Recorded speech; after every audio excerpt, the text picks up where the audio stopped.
Hello, അപ്പോൾ എല്ലാവർക്കും ഒരിക്കൽ കൂടി അടപ്പിഞ്ചിലേക്ക് സ്വാഗതം. ഇന്ന് നമ്മൾ ഉണ്ടാക്കിയെടുക്കാൻ പോകുന്നത് നല്ലൊരു അടിപൊളി രസമാണ്. അപ്പോൾ ആഡപ്പിഞ്ചിൻ്റെ റെസിപ്പി ആദ്യമായിട്ടാണ് ആരെങ്കിലും കാണുന്നതെങ്കിൽ ആ ഒരു താഴെയുള്ള സബ്സ്ക്രൈബ് ബട്ടണും തൊട്ടടുത്തുള്ള ബെൽ ബട്ടണും ഒന്ന് പ്രസ് ചെയ്തേരെ. സബ്സ്ക്രൈബ് ചെയ്യാൻ പറഞ്ഞുകൊണ്ട് വെറുപ്പിക്കുമല്ല, ഇഷ്ടമാകുവാണെങ്കിൽ ചെയ്താൽ മതിയേ. അപ്പോഴൊട്ടും സമയം കളയാതെ ഇതെങ്ങനെയാണ് നമുക്ക് ഉണ്ടാക്കിയെടുക്കുന്നതെന്ന് നോക്കാം.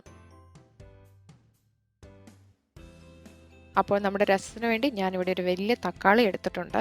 ഈ ഒരു സൈസിലുള്ള വലിയ ഒരെണ്ണമാണ് ഞാൻ എടുത്തിരിക്കുന്നത്. ഇനി നിങ്ങളുടെ കയ്യിൽ മീഡിയം സൈസിലുള്ളതാണോ ഉള്ളതെങ്കിൽ ഒരു 2 എണ്ണം എടുത്തോളെ. പിന്നെ അതിൻ്റെ കൂടെ ഒരു 9 ഗാർലിക്കും കൂടി ഞാനിവിടെ എടുത്തു വെച്ചിട്ടുണ്ട്. ഞാൻ എപ്പോഴും പറയുന്നത് പോലെ തന്നെ ഇവിടെ കിട്ടുന്നത് അധികം ഫ്ലേവർ ഒന്നും ഇല്ലാത്തതുകൊണ്ടാണ് ഞാനിവിടെ കൂടുതൽ എടുത്തിരിക്കുന്നത്. നിങ്ങൾക്ക് ഗാർലിക്കിൻ്റെ ടേസ്റ്റ് അത്ര ഇഷ്ടം അല്ലെങ്കിൽ ഇത്ര ഇടണ്ട, ഇതിനെക്കാട്ടിലും കുറച്ചോളെ. പിന്നെ കുറച്ച് മല്ലിയിലയും നമുക്ക് വേണം. അപ്പോൾ ഈ ഒരു റെസിപ്പി തുടങ്ങുന്നതിന് മുമ്പ് നമുക്ക് കുറച്ച് സാധനങ്ങൾ ഒന്ന് ക്രഷ് ചെയ്തെടുക്കണം. അതിന് വേണ്ടിയിട്ട് ഒരു പാത്രം എടുത്ത് അതിനകത്തോട്ട് 1 ടേബിൾ സ്പൂൺ ചെറിയ ജീരകവും സെയിം അളവിൽ, അതായത് 1 ടേബിൾ സ്പൂൺ തന്നെ കുരുമുളകും, പിന്നെ ഒരു 1/2 ടേബിൾ സ്പൂൺ കൊറിയാണ്ടർ സീഡ്സും, അതായത് പച്ച മല്ലിയും കൂടി നമുക്ക് ഇട്ട് കൊടുക്കാം. പിന്നെ ഇതാണ് നമുക്കൊന്ന് ക്രഷ് ചെയ്തെടുക്കേണ്ടത്. ഇതാണ് നമ്മുടെ ബേസ് ആയിട്ടുള്ള നമ്മുടെ ഒരു മസാലക്കൂട്ട് ഈ ഒരു രസത്തിന്റെ റെസിപ്പിക്ക് വേണ്ടി. ഇതിനി നമുക്ക് മിക്സിയുടെ ചെറിയ ജാറിലിട്ട് ഒന്ന് ക്രഷ് ചെയ്തെടുക്കാം. ഇതിങ്ങനെ ഒത്തിരി ഫൈൻ പൗഡർ ഒന്നും ആക്കി എടുക്കേണ്ട കാര്യമില്ല. ജസ്റ്റ് ഒന്ന് പൾസ് ചെയ്യത്തില്ലേ നമ്മൾ മിക്സിയിൽ, അതേപോലെ ഒരു 3-4 പ്രാവശ്യം ചെയ്യുവാണെങ്കിൽ ഇതിങ്ങനെ ചെറിയ ചെറിയ തരിയായിട്ട് നല്ലവണ്ണം ക്രഷ് ചെയ്ത് കിട്ടും. അപ്പോൾ ഇങ്ങനെ ഞാൻ ക്രഷ് ചെയ്തെടുത്തുകൊണ്ട് ഇവിടെ വെച്ചിട്ടുണ്ട്. ഇതിനി നമുക്ക് ഈ ഒരു പാത്രത്തിനകത്തോട്ട് മാറ്റി വെക്കാം. ഇനി നമ്മൾ രസം ഉണ്ടാക്കുന്ന സമയത്ത് ആ ഒരു എണ്ണയിലൊന്ന് ചൂടാക്കാൻ വേണ്ടി കുറച്ച് സാധനം റെഡിയാക്കണം. അതിനുവേണ്ടി ഞാനിവിടെ ഒരു 4 ഏലക്ക എടുത്ത് വെച്ചിട്ടുണ്ട്. ഈ ഏലക്കയുടെ ആ ഒരു ഫ്രണ്ടില്ലേ, അത് ജസ്റ്റ് ഒന്ന് ഓപ്പൺ ചെയ്തിട്ടാണ് ഞാനിവിടെ ഇട്ട് കൊടുത്തിരിക്കുന്നത്. ഇനി ഇതിൻ്റെ കൂടെ കുറച്ച് ജീരകവും, അതായത് ഒരു 1/4 ടീസ്പൂൺ തൊട്ട് 1/2 ടീസ്പൂൺ ജീരകവും, ഒരു 8 തൊട്ട് 9 കുരുമുളകും കൂടി വെച്ചിട്ടുണ്ട്. അതിൻ്റെ കൂടെ ഒരു 5 ഉണ്ടമുളകും കൂടി ഞാനിവിടെ യൂസ് ചെയ്തിട്ടുണ്ട്. ഇതിൻ്റെ പേര് ഇങ്ങനെയാണോ പറയേണ്ടതെന്ന് എനിക്കറിയത്തില്ല കേട്ടോ. പക്ഷേ ഇത് നമ്മൾ യൂസ് ചെയ്യുമ്പോൾ നമ്മുടെ രസത്തിനൊരു പ്രത്യേക ടേസ്റ്റ് വരും.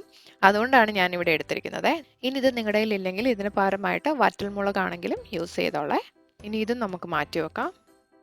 ഇപ്പോൾ ഞാൻ നേരത്തെ നമ്മൾ എടുത്തു വെച്ച വലിയ തക്കാളി ഇല്ലേ, അതൊന്ന് ചെറുതാക്കി അരിഞ്ഞെടുത്തിട്ടുണ്ട്. അതേപോലെ തന്നെ ആ ഒരു 8 തൊട്ട് 9 ഗാർലിക്ക് ഒന്ന് ക്രഷും ചെയ്തെടുത്തിട്ടുണ്ട്. ഇനി നമുക്ക് ഇതിനകത്തോട്ട് കുറച്ച് ഉപ്പിട്ടതിന് ശേഷം അതിൻ്റെ കൂടെ തന്നെ ഒരു 1/2 ടേബിൾ സ്പൂൺ മഞ്ഞൾപ്പൊടിയും, ഒരു പിഞ്ച് കായപ്പൊടിയും, 1 ടീസ്പൂൺ മുളക് പൊടിയും കൂടി ചേർത്തിട്ട് ഇതെല്ലാം കൂടി നമുക്ക് കൈ വെച്ചിട്ട് ശരിക്കും ഒന്ന് തിരുമ്മിയെടുക്കണം. ആ ഒരു ഗാർലിക്കിൻ്റെ ടേസ്റ്റൊക്കെ ആ ഒരു തക്കാളിയിലോട്ട് ഇറങ്ങുന്നിടം വരെ ശരിക്കും കൈ വെച്ചിട്ട് തിരുമ്മിയെടുത്താൽ മതി. നിങ്ങൾക്ക് വേണമെങ്കിൽ കൈക്ക് പകരമായിട്ട് സ്പൂണിങ് യൂസ് ചെയ്യാം കേട്ടോ. നിങ്ങൾക്ക് വേണമെങ്കിൽ ഇങ്ങനെ ഗാർലിക് ചേർക്കുന്നതിന് പകരമായിട്ട് നമ്മൾ നേരത്തെ മിക്സിയിൽ ഒരു മസാല റെഡിയാക്കിയില്ലേ, അതിലോട്ടും ഗാർലിക് ചേർത്തതിന് ശേഷം ഒന്ന് ക്രഷ് ചെയ്തെടുക്കാവുന്നതാണ്. പിന്നെ ഒരു കാര്യം, നമ്മളിവിടെ യൂസ് ചെയ്തേക്കുന്ന ആ ഒരു മുളക് പൊടി ജസ്റ്റ് ഒരു ചുമന്ന കളറിന് വേണ്ടിയിട്ട് മാത്രമാണ്. നിങ്ങൾക്ക് വേണ്ടെങ്കിൽ അത് യൂസ് ചെയ്യേണ്ട കാര്യമില്ല. അതേപോലെ തന്നെ നമ്മൾ യൂസ് ചെയ്തേക്കുന്ന ഗാർലിക്കിൻ്റെ ഫ്ലേവറിനനുസരിച്ചിട്ട് നിങ്ങൾ കൂട്ടുകയോ കുറയ്ക്കുകയോ ചെയ്യേണ്ടതാണ്. ഇല്ലെങ്കിൽ രസത്തിന് ഭയങ്കര ഗാർലിക്കിൻ്റെ ടേസ്റ്റായി പോകുമേ. ഇപ്പോൾ ഞാൻ ആ ഒരു ഗാർലിക്കും തക്കാളിയും ശരിക്കും ഒന്ന് കൈവച്ചിട്ട് തിരുമ്മി എടുത്തിട്ടുണ്ട്. നിങ്ങൾക്ക് നോക്കിയാലും മനസ്സിലാകും ആ ഒരു തക്കാളിയുടെ ജ്യൂസൊക്കെ അതിനകത്ത് ശരിക്കും ഇറങ്ങിയിട്ടുണ്ട്. ഇനി ഇതിനകത്തോട്ട് കുറച്ച് മല്ലിയിലയും കൂടി ഇട്ടിട്ട് നമുക്കൊന്നും കൂടി ഒന്ന് ഇളക്കി കൊടുക്കാം. അതിനുശേഷം ഇത് നമുക്ക് അടച്ചു വെച്ചിട്ട് ഒരു 10 മിനിറ്റ് കഴിഞ്ഞിട്ട് നമുക്ക് രസം ഉണ്ടാക്കിയെടുക്കാം. ഇവിടെ ഞാൻ രസം ഉണ്ടാക്കാൻ വേണ്ടി ഒരു പാൻ വെച്ച് അതിനകത്ത് എണ്ണ ചൂടാക്കി എടുത്തിട്ടുണ്ട്. ഈ ഒരു എണ്ണയിലോട്ട് നമ്മൾ നേരത്തെ മാറ്റി വെച്ചിരിക്കുന്ന ആ ഒരു ഏലക്കയുടെ ആ ഒരു മിക്സില്ലേ, അതും കൂടി ഞാൻ ഇട്ട് കൊടുത്തിട്ടുണ്ട്. ഇതൊന്ന് മൂത്ത് വരുമ്പോഴത്തേനും നമ്മൾ നേരത്തെ ക്രഷ് ചെയ്ത് വെച്ചേക്കുന്ന ആ ഒരു മസാലയും കൂടി ഈ ഒരു എണ്ണയിലോട്ട് ഇട്ടിട്ട് നമുക്കൊരു 1-2 മിനിറ്റ് ഒന്ന് വഴട്ടിയെടുക്കാം. നമ്മളിവിടെ ഒരുവിധം ചൂടുള്ള എണ്ണയിലോട്ട് തന്നെയാണ് ആ ഒരു ക്രഷ് ചെയ്തേക്കുന്ന മസാല ഇട്ട് കൊടുത്തിരിക്കുന്നത്. അതുകൊണ്ട് ഇത് പെട്ടെന്ന് തന്നെ റെഡി ആയിക്കോളും. ആ ഒരു പച്ച മല്ലിയുടെയും ജീരകത്തിൻ്റെയൊക്കെ റോ ടേസ്റ്റ് ഒന്ന് മാറിക്കിട്ടിയാൽ മതി.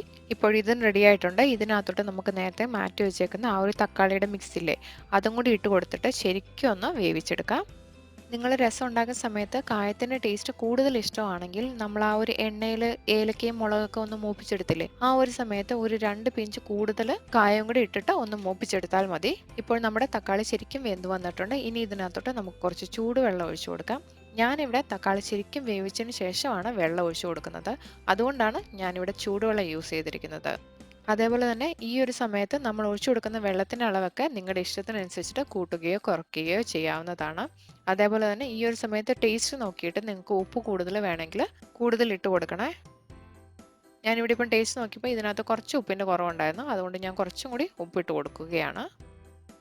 ഓക്കെ, ഇനി നമുക്ക് ഇതിനകത്തോട്ട് പുളി ഒഴിച്ചു കൊടുക്കാം. പക്ഷെ നമ്മൾ രസത്തിനകത്തോട്ട് പുളി ഒഴിച്ചു കൊടുക്കുന്നതിന് മുമ്പ് ഈ ഒരു സമയത്ത് അതിൻ്റെ ടേസ്റ്റ് നോക്കിയിട്ട് തക്കാളിക്ക് പുളി ഉണ്ടോ ഇല്ലയോ എന്ന് നോക്കിയിട്ട് വേണം നിങ്ങൾ പുളി ഒഴിച്ചു കൊടുക്കാൻ. ഇല്ലെങ്കിൽ ചിലപ്പോൾ നമ്മൾ രസത്തിന് വേണ്ടി യൂസ് ചെയ്യുന്ന തക്കാളി അധികം പഴുത്തിട്ടില്ലെങ്കിൽ ആ ഒരു തക്കാളിക്ക് തന്നെ ഒരുവിധം പുളി കാണും. അതുകൊണ്ട് നിങ്ങൾ എപ്പോഴും ഈ ഉണ്ടാക്കിയെടുത്തേക്കുന്ന രസം ഒന്ന് ടേസ്റ്റ് ചെയ്തതിന് ശേഷം വേണം നിങ്ങൾ ഇതിനകത്തോട്ട് പുളി ഒഴിച്ചു കൊടുക്കാൻ.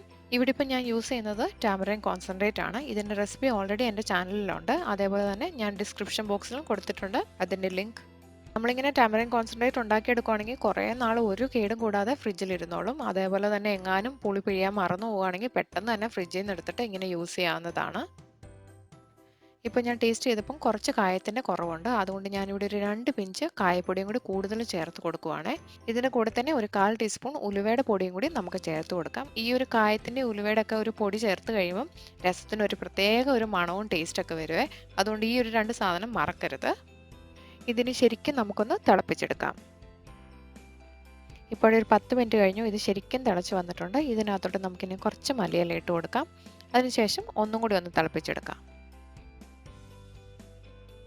ഇപ്പോൾ നമ്മൾ ഇട്ട് കൊടുത്തേക്കുന്ന ആ ഒരു മല്ലിയിലയും കായപ്പൊടിയുടെ ഒക്കെ ടേസ്റ്റ് ഇറങ്ങി ശരിക്കും രസം വെന്ത് വന്നിട്ടുണ്ട്. നിങ്ങൾക്ക് നോക്കിയാൽ മനസ്സിലാകും. എൻ്റെ ഈ ഒരു രസം അത്ര ലൂസല്ല, കുറച്ചൊരു തിക്ക് കൺസിസ്റ്റൻസിയിലാണ് ഞാനിവിടെ ഉണ്ടാക്കിയെടുത്തേക്കുന്നത്. എനിക്ക് കുറച്ച് തിക്കായിട്ടുള്ള രസമാണ് ഇഷ്ടം. നിങ്ങൾക്കിനി ലൂസ് കൺസിസ്റ്റൻസി വേണമെങ്കിൽ കൂടുതൽ വെള്ളം ഒഴിച്ചോളെ. അതുകൊണ്ടാണ് ഞാനിവിടെ വെള്ളത്തിനുള്ളത് സെപ്പറേറ്റ് ആയിട്ട് പ്രത്യേകം പറയാതിരുന്നത്. ഇനി അടുത്ത സ്റ്റെപ്പ് മലയാളം ഇഷ്ടമുള്ളവർക്ക് വേണ്ടി മാത്രമുള്ളതാണ്. അതായത് നിങ്ങൾ ഗ്യാസ് ഓഫ് ചെയ്യുന്നതിന് മുമ്പായിട്ട് ഈ ഒരു ചൂടുള്ള രസത്തിനകത്തോട്ട് കുറച്ച് മലയില ഇട്ടതിന് ശേഷം ഈ ഒരു പാൻ നമുക്ക് മൂടി വെക്കണം. അതിനുശേഷം ഗ്യാസ് ഓഫ് ചെയ്തിട്ട് നമ്മൾ എപ്പോഴാണോ രസം സെർവ് ചെയ്യാൻ പോകുന്നത് ആ ഒരു സമയത്ത് വേണം മലയില ഇളക്കിയിട്ട് നമ്മൾ ഉപയോഗിക്കാൻ. അങ്ങനെ ചെയ്യുവാണെങ്കിൽ ഈ ഒരു മലയിലയുടെ ഫ്രഷ്നെസ് നമ്മൾ ഉപയോഗിക്കുന്ന സമയത്തും കാണും. പക്ഷേ ഇത് മലയില ഇഷ്ടമുള്ളവർക്ക് വേണ്ടി മാത്രമാണ്. ബാക്കിയുള്ളവർക്ക് ഈ ഒരു സ്റ്റെപ്പ് സ്കിപ്പ് ചെയ്യാവുന്നതാണ്. എനിക്ക് രസത്തിൽ മലയിലയുടെ ടേസ്റ്റ് നല്ല ഇഷ്ടമായതുകൊണ്ടാണ് ഞാനിവിടെ കൂടുതൽ ചേർത്തേക്കുന്നത്. നിങ്ങൾക്ക് ഇതിന് പകരമായിട്ട് കറിവേപ്പില ആണെങ്കിൽ യൂസ് ചെയ്യാവുന്നതാണ്. അപ്പോൾ നമ്മുടെ ടൊമാറ്റോ രസം റെഡി ആയിട്ടുണ്ട്. ഇതിൻ്റെ ബെസ്റ്റ് കോമ്പിനേഷൻ ജിഞ്ചറും ഗാർലിക്കും ഒക്കെ തേച്ച് പിടിപ്പിച്ച് നല്ല വെളിച്ചെണ്ണയും വറുത്തെടുത്ത മീൻ വറുത്തതും നല്ല ചൂട് ചോറുമാണ്. അപ്പോൾ ഇന്നത്തെ രസത്തിൻ്റെ റെസിപ്പി എല്ലാവർക്കും ഇഷ്ടമായെന്ന് കരുതുന്നു. ഇഷ്ടമായെങ്കിൽ ലൈക്ക് ചെയ്യാനും കമൻറ്റ് ചെയ്യാനും സബ്സ്ക്രൈബ് ചെയ്യാനും മറക്കരുത്. അപ്പോൾ അടുത്ത വീഡിയോ ആയിട്ട് വരുന്നിടം വരെ താങ്ക്